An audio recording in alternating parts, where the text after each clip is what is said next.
ក្រៅដល់កងកំងកាសាគេរកពីអូនត្រង់លងមិនតបភ្នែកទេប្រៀបដូចជាផ្កាមួយដែលខ្មុំតាមត្រង់ពេលអូនប្រាប់បងតែចង់ញ៉ាំនំខ្ទិះកោប៉ុន្តែបងមានតែនំចាក់កាចាំងអូនថាអ្វីក៏បានតែក៏ដាក់មកអូខេចាំមិនតិចចាំបងឯអូស្រឡាញ់កាយអូនបងได้ហៅមកឡើងទៅលេងលើភ្នំរួចអូនប្រាប់ថាចង់ញ៉ាំសាច់ទ្រូងអូនចង់បានបងជាអ្នកយកដៃបញ្ចុងអូនថាក៏មកយ៉ាងណាក៏ព្រោះវាជារឿងសំខាន់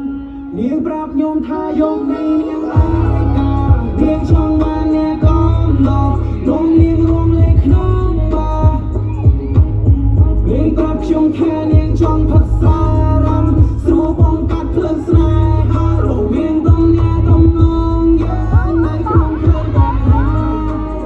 ឡាស្នៃនាងថានាងចង់មកលេង my school យូរពេលនេះសល់ហើយនាងថាដូចជាមិនទាន់គូនាងថាចង់មកលេងផ្ទាល់ទៅអារម្មណ៍វាស៊ីជាមួយនាងថាចាំជួបផ្ទាល់ទៅអារម្មណ៍វាស៊ីជាមួយ some shit